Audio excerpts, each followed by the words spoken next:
우리가 그리스도인으로 이 세상을 살아가지만 때로는 우리가 어떤 환난과 문제와 같은 일을 만나기도 합니다. 그리고 그것들이 우리의 마음을 흔들어 놓을 때가 있어요. 또 우리의 믿음을 흔들기도 합니다. 성경에 보면요, 이 초대교회에도 갑자기 이 고난이 닥치는 장면을 성경이 우리에게 보여줘요. 그런데 고난은 고난으로 끝나지 않죠. 그 가운데 힘이 되어 주시고 승리를 주시는 우리 예수 그리스도의 말씀으로 한번 가보도록 하겠습니다. 우리 사도행전 12장에 나와 있는 이 초대교회의 이야기들을 한번 따라가 보도록 하겠습니다. 사도행전 12장 말씀입니다. 그때 헤롯 왕이 손을 들어 교회 중에서 몇 사람을 해하려 하여 요한의 형제 야고보를 칼로 죽이니 유대인들이 이 일을 기뻐하는 것을 보고 베드로도 잡으려 할세. 때는 무교절 기간이라. 잡음에 옥에 가두어 군인 내식인 내패에게 맡겨 지키고 유월절 후에 백성 앞에 끌어내고자 하더라. 이에 베드로는 옥에 갇혔고 교회는 그를 위하여 간절히 하나님께 기도하더라. 자, 지금 이 사도행전 12장까지의 이야기를 짧게 이 중요한 흐름만 말씀드리면요, 예수님께서 부활 승천하시고 나서 예수님의 제자들은 복음을 전합니다. 복음을 전하니까 성령의 역사가 나타나고 많은 교회들이 아주 견고하게 세워지는 일들이 있었어요. 그런데 여전히 유대인들은 이 그리스도인들을 미워하고 핍박하는 겁니다. 그들은 예수님이 계셨을 때에도 자신이 하나님의 아들이라고 하니까 신성모독이라고 하면서 십자가에 못 박아 죽게 넘겨줬거든요. 근데 예수님이 부활하시고 나서도 여전히 그의 제자들이 예수 그리스도가 우리의 구원자고 하나님의 아들이라고 전하니까 그것이 너무나 밉고 그것이 너무나 싫어서 그들을 박해하고 괴롭혔습니다. 그런데 그 당시 왕이요, 헤롯 왕이었어요. 이 헤롯 왕은요, 이 정치욕이 어마어마했습니다. 그래서 유대 나라를 다스리고 있는데 그들의 이 인기를 좀 얻어보고자 그들이 그렇게 미워하던 교회의 리더 중 한 명이었던 제자 야고보를 죽여요. 그러니까 유대인들이 막 열광을 하는 겁니다.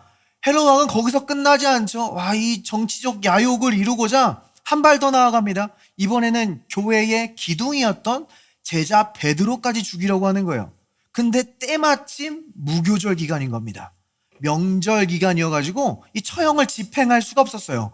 그래서 제자 베드로를 감옥에 가두는 장면을 지금 말씀이 우리에게 보여주고 있는 겁니다. 자, 교회 입장에서 한번 생각해 보세요. 교회는요, 지금 그들의 정말 뛰어난 리더 야고보를 잃어버렸습니다. 그런데 이제 그들의 또 기둥이었던 베드로까지 그를 잃어버릴 그런 위기에 처한 거예요. 이 교회들은 우리 지금 이럴 때가 아닙니다. 우리 함께 모여서 기도합시다. 이렇게 모여서 합심해서 기도하기 시작했습니다. 자, 근데 이 장면, 여기서 이 장면을 우리에게 강력한 한 구절을 우리에게 보여주거든요. 우리 맨 마지막 절 다시 한번 읽어볼게요. 이에 베드로는 옥에 갇혔고 교회는 그를 위하여 간절히 하나님께 기도하더라. 개역 개정 성경에는 지금 번역이 안 되고 있는 한 단어가 있는데요, but 이라는 단어입니다. 보면요, but, 그러나, 헬라어 대라는 이 접속사가 번역되지 않고 있어요. 근데 이 대라는 단어는요, 장면의 전환을 너무나 명확하게 보여주는 단어입니다. 다시 한번 읽어보면요, 이에 베드로는 옥에 갇혔다. 그러나, 그런데, 그 와중에도 불구하고 교회는 그를 위하여 간절히 하나님께 기도하더라 라는 것을 우리에게 보여주는 겁니다. 자, 우리는 이 이야기의 결말을 잘 알고 있죠. 어떻게 됐습니까? 하나님께서 교회의 기도에 응답하셨고 천사를 베드로에게 보내요. 베드로가 천사가 베드로에게 가더니 그 옆구리를 찌릅니다. 베드로, 지금 이럴 때가 아니야. 나와야 돼. 베드로를 깨우고 그의 모든 쇠사슬을 끊어버리고 그를 감옥 밖으로 끌어내는 것을 성경은 우리에게 보여줘요. 그러니까 뭐예요? 이 교회의 기도가 응답됐다는 거예요. 그래서 베드로는요, 이 좋은 소식을 가지고 자신을 위해 기도하고 있던 이 교회를 향해 뛰어갑니다. 가서 문을 두드려요. 똑똑똑, 똑똑똑. 좋은 소식입니다. 여러분, 제가 자유의 몸이 됐어요. 제가 지금 살아서 돌아왔어요. 여러분들의 기도가 응답받았다고요. 그런데 그 안에서 교인들이 기도하고 있던 어떤 소녀 한 명이 그 베드로의 음성 같은 게 들리는 것 같으니까 나와 보는 거예요. 나와 보니까 진짜 베드로가 문 앞에 서 있는 겁니다. 이 소녀는 너무 깜짝 놀랐어요. 그래서 베드로 문을 열어주는 것도 잊어버린 채 다시 기도하고 있는 그 교인들을 찾아가는 거예요. 찾아가서 똑같이 얘기하는 겁니다. 여러분, 좋은 소식이에요. 베드로가 살아 돌아왔어요. 우리의 기도가 응답받았다고요. 자, 그런데 그때 이 기도하고 있던 교회가 이 소녀에게 어떻게 말한 줄 아십니까? 성경의 워딩을 그대로 따라가 보면요, 내가 제정신이냐? 라고 말하는 거예요. 개역개정 성경은요, 내가 미쳤냐? 라고 말하는 거예요. 아니, 지금 이 교회가 간절히 기도했는데요, 이 베드로가 살아서 돌아온다는 것은 불가능한 것처럼 여겼다는 겁니다. 그래서 이 소녀에게, 에이, 야, 쓸데없는 소리 하지 말고 우리 다시 간절히 기도나 하자. 주여, 이 베드로를 풀어주시옵소서. 아니, 지금 이게 무슨 장면입니까? 때로는요, 우리의 기도가 이런 식으로 흘러가 버릴 때가 있어요. 우리가 정말 간절히 기도하는데요, 우리의 기도가 전혀 강력하지 않은 것처럼 기도한다라는 겁니다. 성경에 지금 뭐라고 해요? 이 교회 어떻게 기도했어요? 간절히 기도했대요. 열심히 기도했습니다. 진심으로 기도했어요. 그러나 그들의 기도가 반드시 응답된다는 강력한 믿음으로 기도하지는 않았다는 겁니다. 주님, 저희는 지금 야고보를 잃어버렸습니다. 이제 베드로까지 잃어버려서는 안 됩니다. 그들은 상실감에 빠져 있는 거예요. 마치 우리가 이렇게 기도하는 것 같아요. 주님, 저 저번에 그 문제 겪었잖아요. 저 아직 상처 다 안 나왔습니다. 저 아직 힘들어요. 근데 이 문제까지 터진다면 저는 이것을 감당할 능력이 없습니다. 믿음이 깨져버린 거예요. 지친 믿음입니다. 그런데요, 그래도 이 사람들은 기도했다는 거예요. 그리고 그들의 깨어진 믿음도 쇠사슬을 끊기에 충분했던 줄 믿습니다. 하나님께서는요, 그들의 지친 믿음에도 응답하셨다라는 거예요. 이 지금 교회를 보면요, 지금 베드로를 풀어주기 위해 믿으려고 하고 있어요. 그런데 과거에 그 야고보를 잃었던 그 상처와 슬픔이 지금의 믿음을 방해하는 겁니다. 여러분이 지금 하나님의 어떤 돌파구를 위해서, 하나님께서 나를 건져주실 것을 위해서 하나님을 믿으려고 할 수 있어요. 그런데 과거에 있었던 여러분의 어떤 슬픔, 과거에 있었던 여러분의 낙심이 여러분의 지금의 믿음을 방해하고 있을 수 있다는 거예요. 그러나 여러분은 오늘도 주님의 임재 가운데 나온 줄 믿습니다. 그것이 지친 믿음이라 할지라도, 그것이 깨어진 믿음이라 할지라도 그것을 주님 앞에 가지고 나왔다라는 거예요. 예수님께는요, 이 5,000명을 먹이시는데 그에게 있었던 것은요, 단지 작은 소년의 작은 도시락뿐이었다라는 겁니다. 주님은 그것이 충분했어요.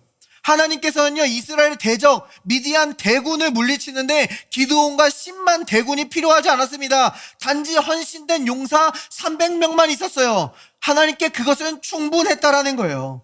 여러분이 오늘 드리는 그 작은 믿음, 지친 믿음, 여러분의 어떤 깨진 믿음이라고 할지라도 하나님은 그것을 보시고 충분하다 말씀하시는 줄 믿습니다. 왜냐하면 우리는 내 믿음으로 승리하기 위해서 기도하는 것이 아니라 2000년 전 이미 이기신 예수 그리스도의 승리로부터 기도하는 것이기 때문인 줄 믿습니다. 우리가 예수의 이름으로 기도한다라는 것은요, 승리의 자리에서 기도한다라는 거예요. 여러분이 지금 믿음이 흔들리고 있을 수 있어요. 마귀가 여러분을 밀가 부르듯이 막 흔들고 있을 수 있어요. 예수님의 제자 베드로도요, 마귀가 막 밀가 부르듯이 흔들었어요. 그를 유혹했어요. 그런데 예수님께서는요, 베드로와 우리에게 또 한 번 강력한 그러나를 선포해 주십니다. 누가복음에서 이렇게 말씀하세요. 시몬아 시몬아 보라, 사탄이 너희를 밀가 부르듯 하려고 요구하였으나 그러나 내가 너를 위하여 내 믿음이 떨어지지 않기를 기도하였노니 너는 돌이킨 후에 내 형제를 굳게 하라. 여기 이 그러나는요, 앞에 말한 모든 것을 뒤집는 그러나입니다. 여러분은 어떤 사단과 영적 권세가 공격할 수 있어요. 그러나 그 모든 영적 권세를 밀어버리는 기도가 있다라는 거예요. 그러나 내가 너를 위해 기도했다. 여러분과 사랑하는 사람들을 공격하려는 사단의 계획이 있을 수 있어요. 그러나 그의 계획보다 나의 계획이 크다. 여러분의 믿음이 정말로 막 바닥난 것처럼 느껴질 수 있어요. 그러나 너의 믿음은 결코 실패하지 않는다. 너는 형제를 세우게 될 것이다. 왜냐하면 여러분은 여러분을 위해 기도하고 계시는 주님이 계시기 때문에. 2000년 전 이미 십자가에서 죽으시고 부활하시고 승리하셔서 우리의 중보자 되신 예수 그리스도가 계시기 때문에 여러분의 믿음이 지금 흔들릴지라도 그 믿음은 결코 실패하지 않으며 여러분은 자신의 삶뿐만이 아니라 여러분의 사랑하는 사람들의 삶도 세울 수 있는 그러한 인생으로 주님께서는 반드시 인도하여 주실 줄 믿습니다. 우리 옆 사람에게 인사해 보겠습니다. 주께서 기도하고 계십니다. 당신의 믿음은 실패하지 않을 것입니다. 주님, 이 시간 우리가 말씀을 통해 예수 그리스도를 바라보길 원합니다. 낙심한 영혼을 위로하시고 병든 영혼들을 치유하시고 주님께서 원하시는 것들을 행하여 주셔서 성령의 역사를 드러내는 시간 되도록 역사하여 주시옵소서. We prayed in Jesus' name. Amen.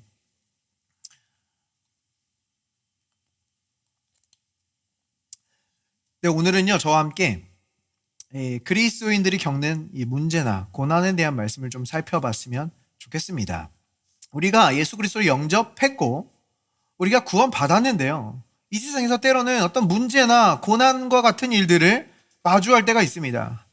성경은요, 이 세상이 아무 문제가 없는 세상이라고 말하고 있지 않아요.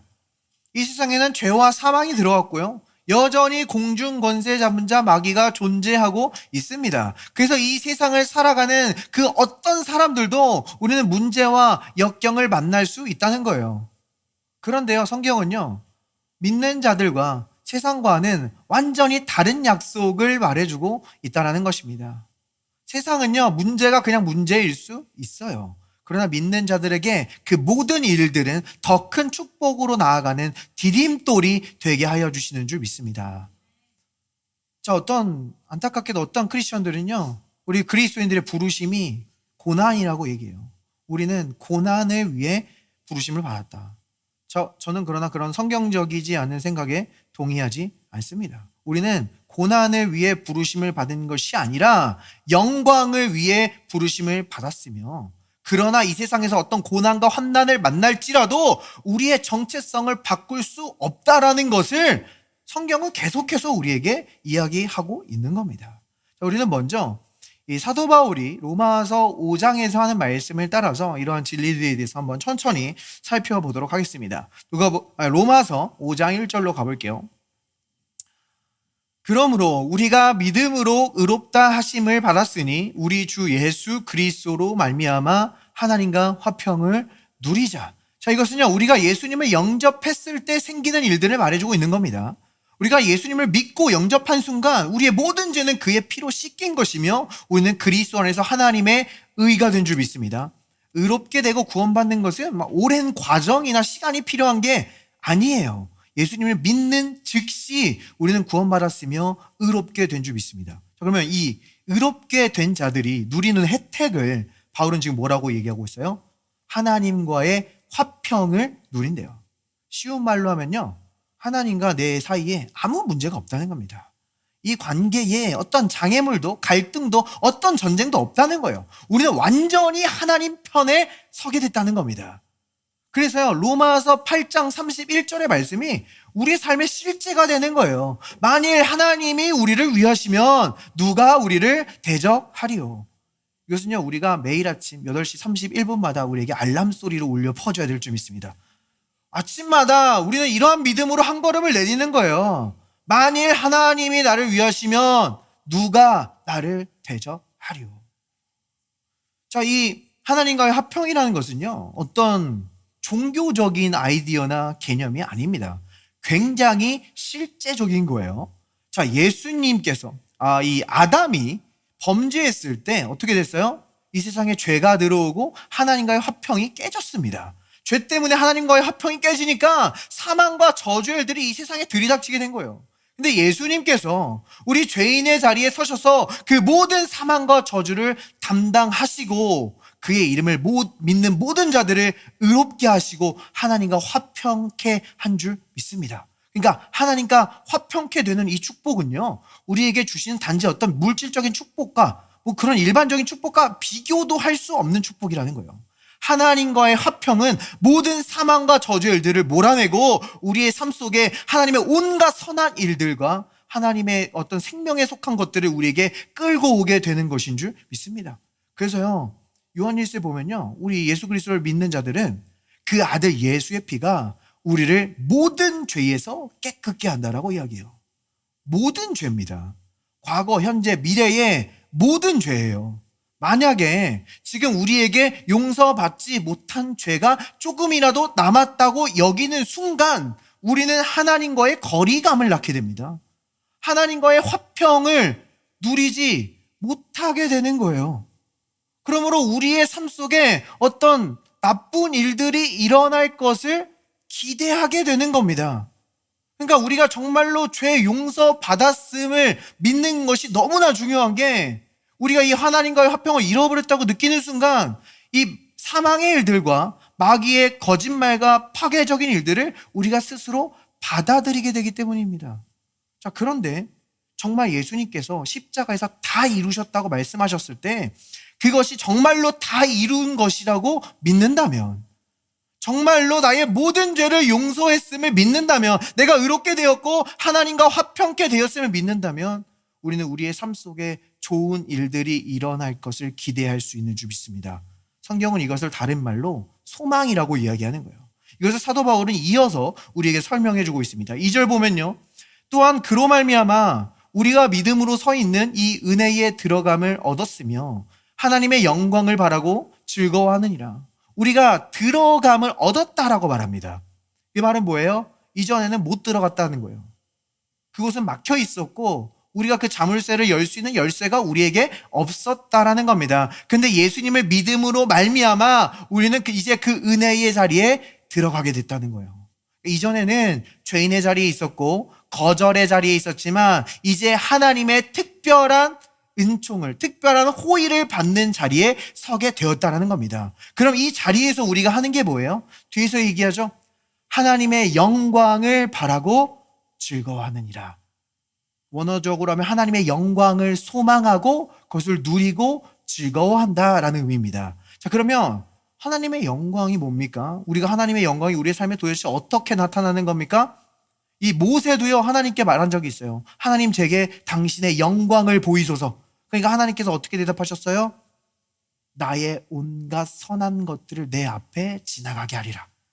긍휼히 여길 자리 긍휼히 여기고 은혜 베풀 자에게 은혜를 베풀리라. 그러니까 하나님의 영광은요, 우리에게 하나님의 그 선하심으로 드러나게 되는 줄 믿습니다. 하나님의 온갖 은혜와 긍휼의 일들이 우리의 삶에 나타나는 것을 보게 된다는 거예요. 지금 이 문맥입니다. 지금 여기까지의 문맥을 잘 이해하셨죠?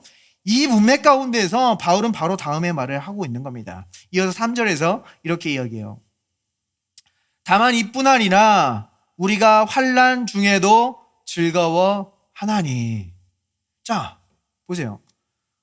여기서 이 바울이 환난 중에도 즐거워한다는 게 그 환난 자체를 즐거워한다는 겁니까? 하나님이 이 환난을, 이 고난을 내게 선물로 주셨다. 이 암을 내게 선물로 주셨다. 이 사고를 내게 선물로 주셨다. 이런 얘기를 하고 있는 겁니까? 아니라는 거예요. 여기서 이 즐거워한다라는 이 단어도요, 조금 전에 하나님의 영광을 즐거워한다, 지금 똑같은 단어가 사용되고 있어요. 이 문맥이 우리는 지금 하나님과 화평하게 됐고 특별한 호의를 입는 자리에 서게 됐고 하나님의 선하심과 은혜를 바라고 즐거워하게 됐다. 그런데 우리는 환난 중에도 즐거워한다라는 거예요. 그러니까 여기서 즐거워하는 게 뭐예요? 하나님의 선하심과 은혜를 즐거워한다라는 겁니다. 우리가 이 세상을 살아가면서 때로는 고난을 만나고 환난을 만날지라도 그것은 우리의 정체성을 바꿀 수 없으며 우리의 기쁨을 뺏어갈 수 없다라는 것을 지금 바울이 이야기하고 있는 것인 줄 믿습니다. 심지어 우리가 이 환난 가운데서도요, 하나님은 거기서 우리에게 인내를 만들어내시고 인내는 연단된 성품을 만들어내고 그것은 또한 다시 소망을 만들어내요. 우리는 다시 소망으로 돌아오는 겁니다. 그 가운데 원망하고 불평하는 것이 아니라 내 삶 속에 하나님이 선한 일들이 나타날 것을 확신 있게 다시 기대할 수 있게 된다는 것을 우리에게 말해주고 있는 거예요. 여러분들이요, 어떤 중요한 기회를 놓치는 그런 아쉬운 일들이 있었을 수 있어요. 참 속상한 일입니다. 그걸 뭐 하나님의 선물이다 이렇게 말하는 게 아니에요. 어떤 질병이 사고가 하나님의 선물이다, 그것을 즐거워하라 이렇게 말하고 있는 게 아니에요. 성경이 말하는 것은요, 다만 그 환난이 끝이 아니라는 겁니다. 여러분의 우정이 끝났을 수 있어요. 여러분의 어떤 관계가 끝났을 수 있어요. 그런데 여러분의 인생은 끝나지 않았다라는 겁니다. 환난이 여러분의 끝이 아니라 우리 주 예수 그리스도, 알파와 오메가 되시는 예수 그리스도께서 우리 인생의 처음과 끝이 되어주시는 줄 믿습니다. 여러분은 그분의 은혜를 입는 자리에 있기 때문에 주님은 반드시 그 환난과 고난을 갑절로 갚아주시겠다라는 거예요. 다윗도요 시편 66편에서 고백합니다. 사람들이 내 머리를 밟고 지나간다. 내가 물과 불을 통과했다.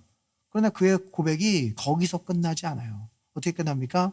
주께서 우리를 끌어내어 풍요로운 곳에 들이셨나이다. 주님은요, 반드시 우리를 끌어내셔서 풍요로운 곳으로 인도하신다는 거예요. 여러분이 지금 물과 불을 지나고 있다면요, 여러분은 주님께서 풍요로운 곳으로 끌어낼 것을 기대할 수 있는 줄 믿습니다. 베드로도요 고백하죠. 하나님은 우리를 영원한 영광 가운데서 부르셨고 잠깐 고난 당한 너희를. 잠깐이에요.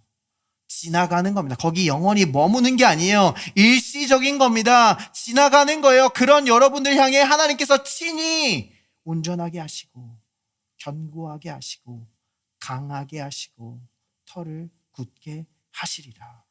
모든 권세와 영광이 세세 무궁토록 그에게 있을지어다. 아멘. 세상은요, 우리에게 소망하지 말라고 이야기합니다. 크게 기대하면 크게 실망한다. 너무 크게 기대하지 말라고 이야기해요. 근데 여기서 소망이 뭐래요? 이 소망은 우리를 부끄럽게 하지 않는데요. 이 소망은 결코 우리를 실망시키지 않는데요. 왜요? 성령으로 말미암아 하나님의 사랑이 우리 마음 가운데 부은 바 되기 때문입니다. 여러분이 그리스도인들이지만 과거를 돌아보면요, 여러분이 하나님께 기대했다가 좀 실망하고 좀 낙심한 사건들이 여러분에게 개인적으로 있으셨을 수 있어요. 그런데요, 성령 하나님께서 이 하나님의 사랑이신 예수 그리스도가 누구신지, 그가 여러분들을 위해 무슨 일을 하셨는지 드러내주면 드러내줄수록 여러분의 그 모든 수치와 실망감은 사라져간다라는 거예요. 여러분의 삶 속에 어떤 절망 가운데 있을 때, 고난 가운데 있을 때 성령 하나님께서 하시는 일은요, 그 예수님이 누구시고 그가 여러분을 얼마나 사랑하시는지 더욱 깊이 깨닫게 하십니다.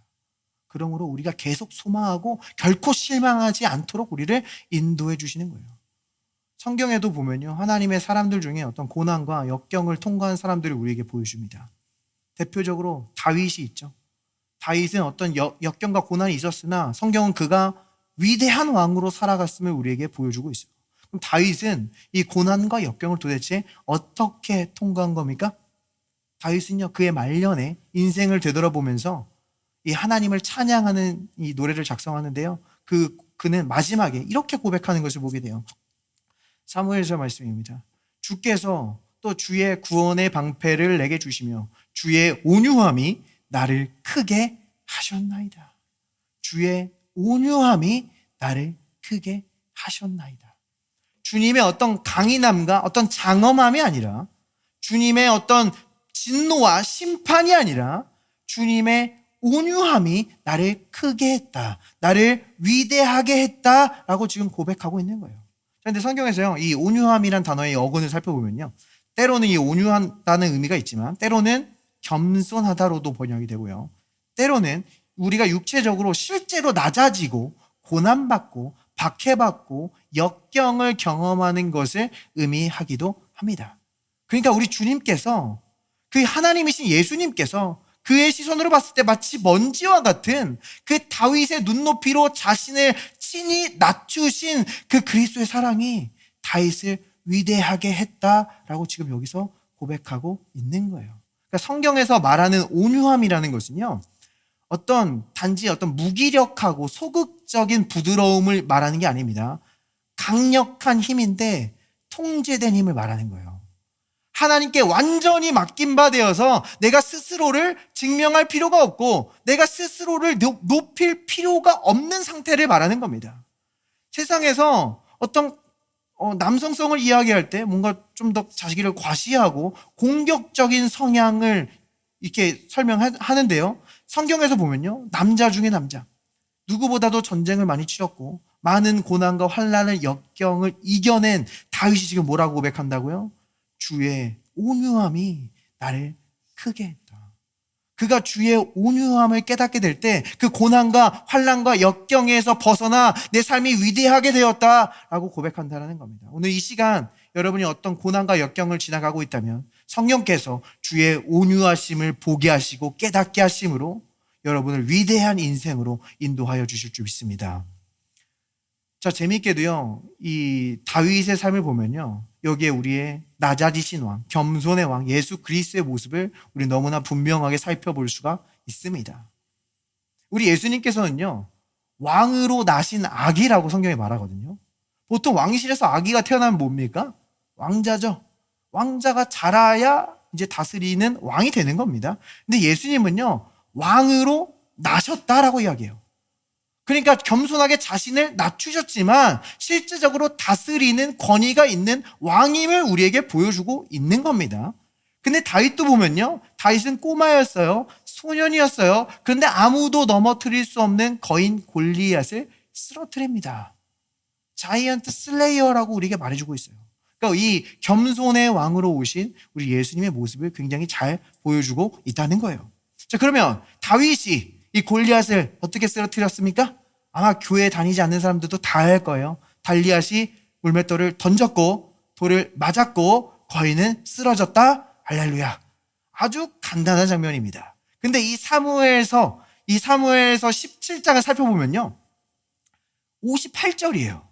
아니, 이렇게 간단한 장면이 58절이나 되는 것을 보게 됩니다. 그러니까 이 물리적인 간단한 전투 뒤에는 이 주의 온유하심이 우리에게 어떻게 임하며 우리를 어떻게 강하게 하고 우리를 어떻게 승리하는지 그 영적인 실제에 대해서 우리에게 굉장히 잘 보여주고 있다는 겁니다. 우리 다윗의 이야기를 한번 따라가 볼게요.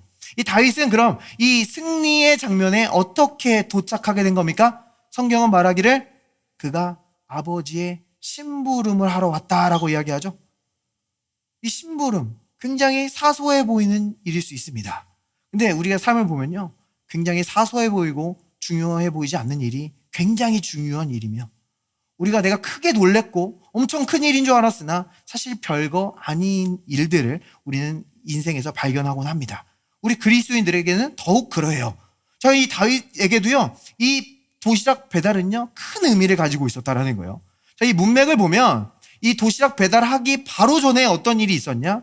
이 위대한 이스라엘의 선지자 사무엘이 기름을 부으러 다윗의 집에 찾아옵니다. 이 다윗의 집은 난리가 났어요. 경사합니다. 막 형제들이 다 앞에 일렬로 도열을 하고 이 왕의 오디션을 볼 준비가 된 거예요. 근데 여기에 다윗은 초대조차 받지 않았다는 거예요.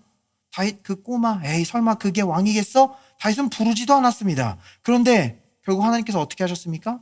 광야에 있던 다윗을 불러내어서 다윗의 머리 위에 왕의 기름을 부어버렸다는 겁니다. 자, 그런데 성경에서 이 다윗이 왕의 기름 부음을 맡고 공식적으로 처음으로 맡은 임무가 뭐라고요? 도시락 배달이었다는 거예요. 그러니까 왕의 기름 부음을 맡고 나서 창과 방배를 들고 멋있게 전장에 나가는 임무가 아니라 한 손에는 빵을 두고 한 손에는 치즈를 들고 형들에게 이 도시락 배달을 가는 임무가 다윗에게 주어졌다는 거예요. 다윗은 어떻게 합니까? 기쁨으로 순종했다라는 겁니다. 이것이 하나님의 다스림과 통치가 일어나는 방법이에요. 작아 보이는 일로, 사소해 보이는 일로, 그 낮은 곳으로, 겸손한 곳으로 하나님의 통치와 다스림이 임합니다. 하나님의 방법이에요. 예수님께서도요, 이 땅에 오실 때 그는 유일하게 자신이 어디서 태어날지 고르실 수 있는 아기였어요. 그렇죠. 근데 예수님은요, 어떤 화려한 예루살렘 궁전이나 성을 선택하지 않았습니다. 조금 더 안락한 어떤 5성급 호텔, 어떤 인스파이어 호텔 이런 데 고르지 않았다라는 거예요. 그는 어디 골랐습니까? 베들레헴의 작은 마을. 그것도 동물들의 밥통, 구유에 누이시는 것을 선택하셨다는 거예요. 심지어 예수님은요, 부활하시고 영광 받으시고 나서도요, 여전히 허리에 수건을 두르고 우리를 섬기신다라는 거예요. 여전히 내 작은 신음소리를 들으시고 나의 작은 걱정과 염려가 여전히 예수님께는 큰일이라는 겁니다. 예수님께서는 말씀으로 우리의 상처를 어루만지시고 우리의 발을 씻기며 섬기시는 일을 여전히 행하고 계시다라는 거예요. 마찬가지로요, 하나님께서 여러분을 영광 가운데 부르셨어요. 근데 지금 여러분에게 드러난 일들은 굉장히 사소해 보이는 일일 수 있어요. 중요해 보이지 않는 일일 수 있어요. 아니, 하나님, 나는 지금 돌파구가 필요합니다. 나는 지금 여기서 좀 고난에서 벗어나는 게 필요해요. 좀 한방이 있는 일을, 좀 위대해 보이는 일을 저에게 맡기셔야 되는 거 아닙니까? 아니, 왜 자꾸 저는 낙심한 영혼을 저에게 붙이시는 겁니까? 아니, 왜 자꾸 보이지도 않는 그런 봉사의 임무를 나에게 맡기시는 겁니까?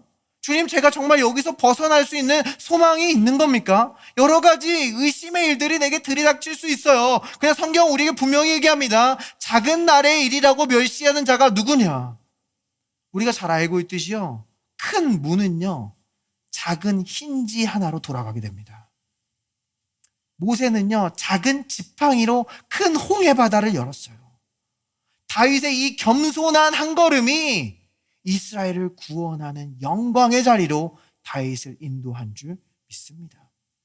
다윗의 한 걸음은 결코 작지 않았습니다. 그가 이 한 걸음을 뗄 때 하나님의 큰 그림들이 하나하나 움직이는 것을 성경 우리에게 분명히 보여주고 있어요. 다윗이 이 한 걸음을 뗄 때 성경 우리에게 이렇게 보여줍니다. 다윗이 아침에 일어나서 양 지키는 자에게 맡기고 이새가 명령한 대로 가지고 가서 진영에 이른즉 마침 군대가 전장에 나와서 싸우려고 고함치며, 다윗이 한 걸음을 떼니까 어떻게 해요? 마침 군대가 나옵니다. 하나님의 섭리가 여전히 작동하고 있다는 거예요. 이 한 걸음이 결코 작지 않다는 겁니다. 뒤에서도 바로 우리에게 이렇게 얘기해 주죠. 그들과 함께 말할 때에 마침 블레셋 사람의 싸움 도두는 가드 사람 골리앗이라 하는 자가 그 전열에서 나와서 전과 같은 말을 하며 다윗이 들으니라. 다윗이 도착하니까 마침 골리앗이 나오고요. 다윗이 도착하니까 마침 골리앗이 말하는 것을 다윗이 듣게 됐다라는 거예요. 마침 이 한 걸음에 하나님의 큰 그림들이 하나하나 맞춰지는 것을 우리에게 보여주고 있는 겁니다. 자, 그런데 하나님의 섭리가 있다고 해서 우리의 삶에 어떠한 방해와 장애물이 나타나지 않는다는 게 아니에요. 여러분의 삶 속에 장애물이 나타났다고 해서 하나님의 섭리가 없다는 게 아닙니다. 지금 마침 막 그림들이 맞춰져 가는데 다윗 앞에 무엇이 나타나요? 큰형 엘리압이 그의 길을 가로막는 것을 성경은 우리에게 보여줍니다. 엘리압은 나와서 이렇게 이야기해요. 큰형 엘리압이 다윗이 사람들에게 하는 말을 들은지라 그가 다윗에게 노를 바라여 이르되 내가 어찌하여 이리로 내려왔느냐? 들에 있는 양들을 누구에게 맡겼느냐? 나는 내 교만과 내 마음의 완악함을 아노니 내가 전쟁을 구경하러 왔도다. 다윗이 이르되 내가 무엇을 하였나이까? 어찌 이유가 없으리이까 하고 돌아서서 다른 사람을 향하여 전과 같이 말하매 백성이 전과 같이 대답하니라. 그래서 엘리압은 누굽니까? 다윗의 가장 큰 형이에요. 그러니까 사무엘이 기름 부으러 갔을 때 가장 왕처럼 보였던 형입니다. 가장 늠름하고 가장 이 외모가 훌륭했다라고 성경은 우리에게 말해주고 있어요. 그런데 웬걸? 사무엘은 갑자기 저 꼬마를 부르는 거예요. 막내 동생을 부르더니 다윗에게 기름을 붓는 겁니다. 엘리압은 낙심했어요. 이 엘리압은 속상했어요. 자기 자신도 자기가 왕이 될 줄 알았거든요. 그런데 지금 여기서 이 다윗에게 자신의 그 분노를 완전히 쏟아놓는 모습을 우리에게 보여주고 있는 겁니다. 때로는요, 여러분의 삶 속에 일어나는 어떤 갈등 속에서 그 사람들이 여러분의 가까운 사람들일 수 있습니다. 여러분이 가장 많이 화냈던 사람 누굽니까? 가장 가까운 사람들이죠. 우리가 가장 많이 부딪혔던 사람들, 가장 가까운 사람들이요. 저만 그런 겁니까? 네. 이 지금 다윗도 보면요, 사실 엘리압에게 나쁜 거 하러 온 거 아니거든요. 형 엘리압을 도시락을 배달해 주러 온 거예요. 치즈를 주고 빵을 주러 온 거예요. 근데 지금 여기서 형 엘리압은 화를 내고 있는 모습을 보여줍니다. 자, 그런데 여기서 가장 중요한 게 있어요. 이 다윗의 그 다음 행동이 우리에게 중요합니다. 지금 다윗은 여기서 어떻게 행동했어요? 돌아서서 다른 사람을 향하여 전과 같이 말하며 백성이 전과 같이 대답하니라. 돌아섰대요. 그리고 자기가 했던 일을 그냥 계속 했다는 겁니다. 그러니까 형 엘리압의 분노에 반응하지 않았다라는 거예요. 그 의미는 무엇입니까? 형, 난 지금 여기 형이랑 싸우러 온 게 아니에요. 형은 나의 대적이 아닙니다. 나의 대적은 저기 앞에 있는 골리앗입니다. 지금 다윗은 자신의 진짜 적이 누구인지 분명히 알아봤다라는 거예요. 다윗은 여기서 엉뚱한데 시간과 에너지를 낭비하지 않았다는 겁니다. 여기서 만약 다윗이 형 엘리압과 다투면서 아니 사무엘이 날 인정했는데, 하나님이 인정했는데 형이 날 왜 인정을 안 해? 막 형한테 자기를 드러내려고 하고 형의 말에 상처받고 있었다면 지금 이 건너편에 있던 진짜 대적은 이들을 보면서 비웃고 있었을 거라는 겁니다. 우리도 마찬가지예요. 우리가 사랑하는 사람들과 다투고 있고 교회 형제자매들과 이간질되어서 다투고 있다면 저기 건너편에 있는 진짜 대적은요, 기뻐하고 있을 겁니다. 왜냐하면 우리가 서로 싸우느냐 에너지와 시간을 낭비하고 완전히 지쳐버리게 돼서 우리는 진짜 싸움은 싸우지도 못할 것이기 때문이에요. 때로는요, 우리에게 임한 이 하나님의 은혜와 비전과 가치들을 내 가장 가까이 있는 사람들조차 이해하지 못할 때가 있어요. 그래서 우리는 그냥 묵묵히 걸어가야만 할 때도 있습니다. 근데 이 겸손의 왕이신 예수 그리스도의 통치가 우리에게 어떻게 놀랍게 임하신지 아십니까? 나중에 이 다윗을 보면요, 더 유명해집니다. 그래서 이제 큰 형뿐만이 아니라 사울 왕까지도 다윗을 시기 질투하고 죽이려고 해요. 그래서 다윗은 여러 환난과 고난을 지나 도망하는 생활을 합니다. 그래서 이 아둘람이란 굴 속에 숨어 있게 돼요. 그런데 그때 어떤 일이 일어나면 다윗의 온 가족과 형제들이 다윗에게 몰려와서 친구가 되고 동역자가 됐다는 거예요. 여기에 큰 형 엘리압도 포함된다는 겁니다. 예수님은요, 자신의 가장 사랑하는 제자들에게 배신당하셨어요. 가룟 유다뿐만이 아닙니다. 수제자 베드로도 예수님을 저주하고 부인했고요. 예수님이 십자가에 달리실 때 모든 제자들이 뿔뿔이 흩어졌어요. 심지어 주님은요, 십자가에서 그 아버지에게 버림받기까지, 아버지와의 화평이 깨지는 그 극한의 고통까지 자신을 낮추셨습니다. 그래서 우리는 하나님께 완전히 받아들여진 바 됐으며 우리에게 주신 그 모든 관계 가운데 하나님의 특별한 호의를 누릴 수 있게 되는 줄 믿습니다. 지금은요, 여러분의 그 상황과 가치를 가까운 사람들이 이해하지 못할 수 있어요. 그러나 하나님의 때에 하나님께서는 반드시 그들을 여러분의 든든한 동역자요, 든든한 친구들로 세워주실 줄 믿습니다. 진짜 대적을 알아보게 하실 거예요. 그리고 우리가 진짜 싸움을 싸우게 하신다라는 겁니다. 그럼 여기서 다윗은요, 이 골리앗을 어떻게 이깁니까? 물맷돌로 이긴 거예요? 성경에서 말하고 있는 핵심은 물맷돌이 아닙니다. 물맷돌은요, 목자가 그냥 늘 가지고 있던 거예요. 늘 다윗의 손에 있던 겁니다. 자신의 양들을 지키기 위해 그냥 다윗이 늘 하던 일이에요. 어떤 사람들은 다윗이 이 평상시에 물맷돌을 굉장히 잘 연습했기 때문에, 아주 성실히 연습했기 때문에 하나님께서 그의 연습과 성실을 들어 쓰셨다, 이렇게 말하기도 하는데요, 여기서 말하는 핵심은 그게 아닙니다. 사실 이 물맷돌 한 방으로 완전히 가려져 있는 그 갑옷을 뚫고 골리앗을 쓰러뜨릴 확률은 과학적으로도 거의 불가능하다라고 이야기해요. 그럼 여기서 다윗이 사용한 진짜 무기는 무엇입니까? 성경은 다윗이 이것을 들고 나갔다고 이야기해요. 성경 우리에게 이렇게 보여줍니다. 다윗이 블레셋 사람에게 이르되 너는 칼과 창과 단창으로 내게 나아오거니와 나는 만군의 여호와의 이름 곧 내가 모욕하는 이스라엘의 군대의 하나님의 이름으로 내게 나아가노라. 무엇을 들고 나갔다고요? 만군의 여호와의 이름. 골리앗은 칼과 창을 들고 나왔습니다. 다윗은 여호와의 이름으로 나아갔어요. 다윗의 이름에는 한계가 있어요. 경험의 이름에는 한계가 있어요. 과학의 이름에는 한계가 있습니다. 그런데 예수 그리스도의 이름은 병든 자들을 일으키고 죽은 자를 살리는 참된 생명과 소망의 이름이 되는 줄 믿습니다. 하나님께서는 이 아기로 오신 예수 그리스도의 이름을 이사야 선지자를 통해서 우리에게 이렇게 분명히 보여줍니다. 이사야는 선포해요. 이는 한 아기가 우리에게서 낳고 한 아들을 우리에게 주신 바 되었는데 그의 어깨는 정사를 메었고 그의 이름은 기묘자라. 아기가 낳습니다. 정사를 맺대요. 정사를 맺다는 것은 다스린다라는 거예요. 왕으로 나신 아기 예수님을 말하는 겁니다. 근데 가장 첫 번째로 말하는 이름이 뭐라고요? 기묘자래요. 기묘자 무슨 뜻입니까? 기이한 일, 기묘한 일, 기적을 행한다라는 겁니다. 그러니까 다윗은요, 연습으로 골리앗을 쓰러뜨린 게 아니에요. 기술로 쓰러뜨린 게 아닙니다. 기적으로 쓰러뜨린 줄 믿습니다.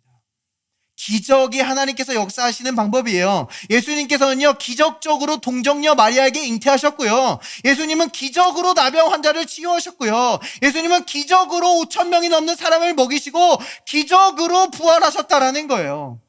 하나님께서 물론 우리에게 자연 법칙을 주셨지만 그것을 만드신 분께서는 언제나 그것을 뛰어넘으실 수 있다라는 겁니다. 예수 그리스도의 역사를 결코 제한하지 말라는 거예요. 주님은 우리에게 도덕 교사로 오신 것이 아닙니다. 기묘자로 오셨다라는 거예요. 주님은 그 고통과 환난 가운데서 너의 힘으로 올라오라 말씀하지 아니시고 그 죄 가운데, 그 환난 가운데 우리에게 기묘자로 임하신 줄 믿습니다. 그러므로 다시 기적을 꿈꾸라는 거예요. 그러므로 다시 기묘자를 기대하라는 겁니다. 여기서부터는 기름 부음 있는 피아노가 필요합니다. 그러면 우리가 실제적으로 이 여호와의 이름으로 싸우고 여호와의 이름으로 나가는 것은 우리에게 무엇을 의미하는 겁니까? 예수 그리스도의 이름으로 기도하는 거예요. 예수님께서는요, 제자들에게 내 이름으로 구하라 말씀하셨어요. 기도는요, 겸손한 자들이 할 수 있는 거예요. 예수님의 온유함을 깨달은 자들만이 할 수 있는 겁니다. 환난과 고난 가운데 있는 자들에게는 더더욱 그러해요. 다윗은요, 그의 가장 유명한 시편 23편에서 이러한 진리를 우리에게 분명히 보여줍니다. 다윗은 이렇게 노래해요. 여호와는 나의 목자시니 내게 부족함이 없으리로다. 그가 나를 푸른 풀밭에 누이시며 쉴만한 물가로 인도하신도다. 내 영혼을 소생시키시고 자기 이름을 위하여 의의 길로 인도하신도다. 다윗이 지금 풍요로울 때입니다. 번영할 때예요. 그때는 어떻게 해요? 하나님의 대해 말합니다. 3인칭을 사용해요. 그가 나를 인도하시고 그의 이름을 위하여 하나님의 대해 말하는 거예요. 그런데 고난의 때는 그럼 어떻게 합니까? 이어서 다윗은 노래합니다. 내가 사망의 음침한 골짜기로 다닐지라도, 여기서 다닐지라도는요, 지나간다라는 거예요. 통과한다라는 거예요. 고난은 머무는 게 아닙니다. 지나가는 겁니다. 그럼 이 고난할 때 다윗은 뭐 한다고요? 해를 두려워하지 않을 것은 주께서 나와 함께 하십니다. 한글 성경에서는요, 좀 존칭을 사용하느냐 뉘앙스가 낮아졌는데요, 영어 성경 보시면 you예요. 2인칭입니다. 당신입니다. 당신이 지금 나와 함께 하시고 당신의 지팡이와 막대기가 나를 안위하시나이다. 당신이 원수의 목전에서 내게 상을 차려주십니다. 번영할 때는요, 3인칭 하나님의 대해 말해요. 고난당할 때는요, 2인칭 하나님께 말하는 겁니다. 우리는 고난당할 때 하나님께 말하는 거예요. 우리는 그것을 기도라고 불러요. 이것은 단지 구약의 진리가 아닙니다. 야고보서, 신약의 야고보서도요, 우리에게 이렇게 이야기해요. 너희 중에 고난당하는 자가 있느냐? 그는 기도할 것이오. 우리가요, 고난당할 때, 아무것도 할 수 없을 때, 우리가 무엇을 해야 될지 모르겠을 때 우리는 주님께 말하는 겁니다. 기도는요, 허공에다 대고 말하는 어떤 독백이 아니에요. 기도는 대화입니다. 에레미야 선지자는 우리에게 분명히 말해요. 너는 나를 부르라. 내가 내게 응답하겠고 내게 크고 기이한 일들을 보이리라. 여러분이 기도할 때요, 하나님이 말씀하시지 않을 거라고 생각하지 마세요. 하나님은 반드시 응답하십니다. 하나님께서 응답하실 때는요, 물론 여러분에게 어떤 음성을 듣게 하실 수도 있지만 많은 경우 우리에게 무언가를 보이십니다. 어떤 황홀경에 빠져서 환상을 보는 것만을 의미하지 않아요. 어떤 문장을 보게 하실 수 있고요, 어떤 상황을 보게 하실 수 있고요, 여러분이 이전에 감지하지 못하던 것을 감지하게 할 수 있어요. 그러니까 기도는요, 내가 지금 다 알지 못한다고 인정하는 사람이 할 수 있는 게 기도예요. 내가 지금 다 보지 못한다고 인정하지 않으면요, 기도할 수 없게 됩니다. 겸손한 자가 드리는 게 기도라는 거예요. 또한 기도는요, 단지 우리의 불안함에서 나오는 어떤 형식적인 의식이 아닙니다. 기도는요, 믿음으로 드리는 거예요. 자, 근데 우리가 믿음이 없을 때가 있어요. 그럼 어떻게 합니까? 믿음을 빌려오면 됩니다. 우리 교회의 리더들이나 형제 자매들에게 기도 제목을 나누고 함께 믿고 기도해달라고 요청하는 거예요. 우리는 그것을 합심 기도라고 부르는 겁니다. 야고보는 여기서 뭐라고 얘기해요? 너희 중에 병든 자가 있느냐? 그는 교회의 장로들을 청할 것이요. 우리가 어떤 큰 어려움을 만났을 때, 우리의 믿음으로 감당할 수 없는 어떤 질병이나 어떤 문제들을 만났을 때, 우리는 교회 리더들과 교회 형제자매들과 연결되어서 함께 믿고 기도하는 겁니다. 마치 쓰러져 있던 그 중풍병자를 4명의 친구가 들것에 메고 지붕을 뚫고 예수님의 발 앞에 내려놨듯이, 우리가 서로 연결되어서 합심으로 기도할 때 그것은 우리 혼자 갈 수 있는 것보다 훨씬 더 많이 우리를 데려갈 수 있는 줄 믿습니다. 그래서 성경은요, 1명이 1000명을 내쫓는데요, 근데 2명은요 10,000명을 내쫓는데요. 1명이 1000명이면 2명은 2000명이어야 되잖아요. 근데 10,000명이래요. 10배입니다. 이것이 우리가 합심 기도할 때 일어나는 역사인 줄 믿습니다. 자, 또한 야고보서는요, 우리가 뭐라고 해요? 찬양함으로 기도하래요. 찬송함으로 기도하래요. 감사함으로 기도하는 겁니다. 이것은 단지 기쁠 때만이 아니에요. 빌립보서는 말하죠. 아무것도 염려하지 말고 모든 일에 기도와 간구로 너희 구할 것을 감사함으로 하나님께 아뢰라. 예수님도요, 기적을 베푸시기 전에 먼저 감사하셨습니다. 아버지, 내 말을 들으신 것을 감사하나이다. 하나님은요, 여러분이 먼저 감사할 때 여러분의 감사에 결코 빚지지 않으시는 줄 믿습니다. 여러분이 미리 영광 돌리고 미리 찬양할 때 하나님은 결코 거기에 빚지지 않으신다는 거예요. 그리고 여러분이 감사함으로 기도할 때 어떤 일이 생깁니까? 모든 지각에 뛰어난 하나님의 평강이 너희 마음과 생각을 지키시리라. 여러분의 마음의 문을요, 평강이 지키고 있다는 거예요. 두려움이 여러분을 끌고 가지 못하고 사람들의 의견이 여러분을 끌고 가는 것이 아니라 평강이 지키고 다스립니다. 평강이 여러분을 인도합니다. 평강이 여러분을 결정하게 한다는 거예요. 그리고 마지막으로 야고보는요, 이 기도에 대해서 이렇게 말하는 것을 보게 돼요. 엘리야는 우리와 성정이 같은 사람이로되 그가 비가 오지 않기를 간절히 기도한즉 3년 6개월 동안 땅에 비가 오지 아니하고 다시 기도하니 하늘이 비를 주고 땅이 열매를 맺었느니라. 여러분이 지금 오랫동안 비가 오지 않은 어떤 가뭄과 같은 시기를 지나가고 있다고 여길 수 있습니다. 근데 하나님께서 오늘 우리에게 이 말씀을 보여주신 이유는요, 지금이 바로 다시 기도할 시점이라는 거예요. 엘리야가 다시 기도하기 시작했을 때요, 단지 비구름은 손바닥만한 구름밖에 보이지 않았어요. 그러나 그것은 어느덧 온 땅을 적시는 큰 비가 되어 열매를 맺게 한 줄 믿습니다. 우리가 이 시간 다시 기도할 때 우리는 성령의 비가 내리는 것을 봅니다. 우리가 이 시간 합심하여 기도할 때에 새로운 믿음과 새로운 기름 부으심이 내리는 것을 봅니다. 우리가 이 시간 함께 믿고 기도할 때에 여러분의 가정과 여러분의 자녀들 위해 하나님의 임재가 내리는 것을 봅니다. 주님, 지금 내가 어떻게 해야 될지 모르겠습니다. 내 삶이 완전히 망가진 것 같아요. 그러나 성경은요, 하나님께서는 토기장이고 우리는 진흙이라고 이야기해요.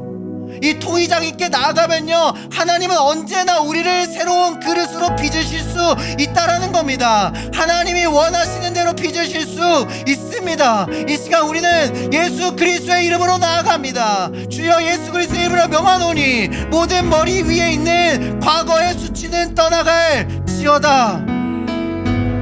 이 시간 이 몸을 사로잡고 있는 모든 흉악의 질병과 마음의 상처는 생수의 강으로 덮이질지어다. 우리 이 시간 영으로 기도합니다. Let us pray Spirit. 이 시간 모든 그레이스 하우스에 하나님의 축복이 선포됩니다. 더 이상 하나님의 영광이 우리에게 임했다가 떠나지 않습니다. 어떤 고난과 역경이 임해도 우리에게 임하신 하나님의 영광은 결코 떠나지 않습니다. 그러므로 이사야 60장의 말씀이 우리에게 강력하게 선포됩니다. 일어나라, 빛을 발하라. 내 빛이 내 위에 이름었고 여호와의 영광이 내 위에 이르렀습니다. We prayed in Jesus' name. Amen. Praise the Lord.